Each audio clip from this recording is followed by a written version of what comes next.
नमस्कार, मैं हूं संदीप चौधरी। आज सबसे बड़ा सवाल में बात देश के किसान की, अन्नदाता की, छोटे किसान की, जो प्रधानमंत्री की माने देश की शान बनने जा रहा है। 9 महीने से आंदोलन चल रहा है। मैं आंदोलन की बात नहीं करूंगा। आज 4 अहम खबरें आई किसान, किसानी और किसान आंदोलन से जुड़ी हुई। आज भारतीय किसान संघ, जो कि राष्ट्रीय स्वयंसेवक संघ से जुड़ा हुआ किसान संगठन है, 30 लाख इनके सदस्य हैं। उन्होंने सरकार के खिलाफ ही प्रदर्शन शुरू कर दिया है। दिल्ली में जंतर मंतर पर भारतीय किसान संघ के किसान आंदोलन पर बैठ गए देश के अलग अलग हिस्सों में। और यह आंदोलन किस लिए हो रहा है कि एमएसपी को लेकर, न्यूनतम समर्थन मूल्य को लेकर एक कानून बनाया जाए, अमली जामा पहनाया जाए। और एमएसपी के बारे में दरअसल भारतीय किसान संघ कहता है यह तो धोखा है, किसानों के साथ छलावा है।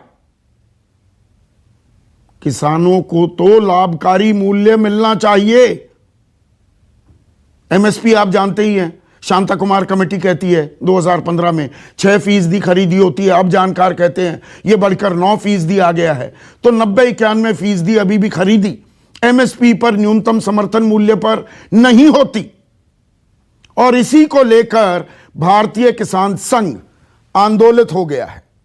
उधर संयुक्त किसान मोर्चा 5 सितंबर को मुजफ्फरनगर में महापंचायत के बाद अब धरने पर बैठ गया है, घेराव कर दिया है पिछले 2 दिनों से हरियाणा के करनाल में मिनी सचिवालय का।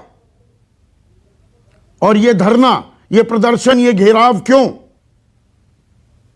क्योंकि कुछ दिनों पहले बस्ताड़ा के टोल पर लाठीचार्ज हुआ था और लाठीचार्ज का आदेश देते हुए आयुष सिन्हा का वीडियो वायरल हुआ था। एसडीएम थे उस वक्त करनाल के कि सर फोड़ दो, और कार्रवाई का भरोसा दिया गया। लेकिन कार्रवाई के नाम पर तबादला कर दिया गया पदोन्नति के साथ आयुष सिन्हा का। तो किसान कह रहे हैं सख्त कार्रवाई करनी होगी। और सुशील काजल, जिस किसान की मौत हो गई थी, लाठीचार्ज में लाठियां पड़ी, शाम को दिल का दौरा पड़ गया, उन्हें मुआवजा मिलना चाहिए। तो वहां पर बड़ी भीड़ है। किसान दावा कर रहे हैं कि 2 लाख किसान हैं वहां पर। घेराव जारी है। तीसरी बड़ी खबर, आपको ध्यान होगा 12 जनवरी को, इसी साल 12 जनवरी को सुप्रीम कोर्ट ने एक 4 सदस्यीय कमेटी बनाई थी किसान और किसानी के मुद्दों पर तफ्तीश करने के लिए, सबकी सलाह मशवरा करने के लिए। 4 में से एक सदस्य ने तो इस्तीफा दे दिया, भूपेंद्र सिंह मान ने। लेकिन इन 3 सदस्यीय कमेटी ने 19 मार्च को बाकायदा सीलबंद लिफाफे में अपनी सिफारिशें सुप्रीम कोर्ट को दे दी थी और सुनवाई की तारीख भी तय की गई थी 5 अप्रैल, लेकिन वो मुलतवी कर दी गई कोरोना के चलते। अब इसी कमेटी के अहम सदस्य अनिल घनवत, और आज मेरे कार्यक्रम में वो मेहमान भी हैं, शेतकारी संगठन जिसे लेजेंडरी शरद जोशी ने बनाया था, उसके मौजूदा अध्यक्ष भी हैं। वो एक चिट्ठी लिखते हैं, चिट्ठी है मेरे पास। इस चिट्ठी में वो क्या कहते हैं? As a member of the committee specially representing the farmers community, I am pained that the issue raised by the farmers aren't yet resolved and the agitation is continuing. मोटी मोटी बात वो ये कह रहे हैं और बयान भी दिया है कि जो कुछ भी देश के लिए सही होगा, सुप्रीम कोर्ट को लगेगा, वो ऑर्डर हो जाए या सरकार जो कदम लेना चाहे ले, लेकिन ऐसे ठंडे बक्से में डालकर क्या निकलने वाला है? आपने तो ठंडे बस्ते में डाल दिया। दर्द होता है ऐसे किसानों को बारिश में भीगते देखकर। इसीलिए हमने आग्रह किया है, ऐसा ही रहा तो कई साल गुजर सकते हैं। और चौथी अहम और बड़ी खबर, आज सरकार ने रबी फसलों के न्यूनतम समर्थन मूल्य में इजाफा किया है।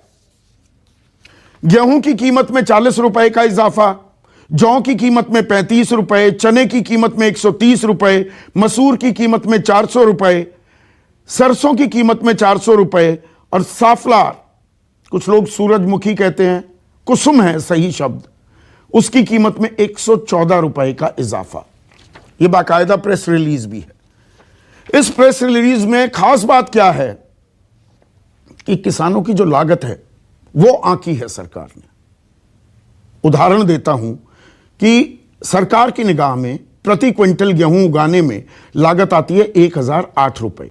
सरकार कह रही है हमने 2015 रुपए कीमत कर दी, तो यानी कि लागत पर मुनाफा 100% का है। जौ पर लागत पर मुनाफा 60%, चने पर लागत का मुनाफा 74%, मसूर पर 79% और सरसों पर 100%। लेकिन ये सारे जो कॉलम्स बनाए हैं सरकार ने, वो ये बताना भूल गई कि असल में increase in MSP absolute terms में, पैसों में तो बता दिया, प्रतिशत में नहीं बताया, वो थोड़ा मैं बता देता हूं। 2% से थोड़ा सा ऊपर गेहूं की न्यूनतम समर्थन मूल्य में इजाफा हुआ है। जौ में 2.25%, 2 से 4% के करीब इजाफा हुआ है। तो इससे जो किसान की लागत लगातार बढ़ रही है, 23 रुपए डीजल बढ़ गया, बिजली की कीमत बढ़ रही है, खाद बीज के दाम बढ़ रहे हैं, और जो उपकरण इस्तेमाल होते हैं, हैरो, टिलर, उसमें भी जबरदस्त इजाफा हुआ है। तो आज सबसे अहम सवाल क्या है? दिल्ली से शुरू हुआ आंदोलन आज यूपी, करनाल, हरियाणा हर तरफ फैल चुका है। और क्या क्या किसानों को करना पड़ेगा कि किसानों की मांग को पूरा किया जाए, उनकी मांग को सुना जाए। जैसा कि संदीप चौधरी जी ने भी कहा कि सबसे बड़ा सवाल अब देश के लिए यही है, सरकार के लिए यही है कि आखिर कब तक किसानों की मांगे को ठंडे बस्ते में डाला जाएगा। तो आपकी क्या राय है? आपको क्या लगता है, आपके लिए भी सबसे बड़ा सवाल कि आखिर कब तक किसानों की मांग को ठंडे बस्ते में डाला जाएगा? आपकी क्या राय है? हमें अपनी राय कमेंट बॉक्स में जरूर बताएं। धन्यवाद।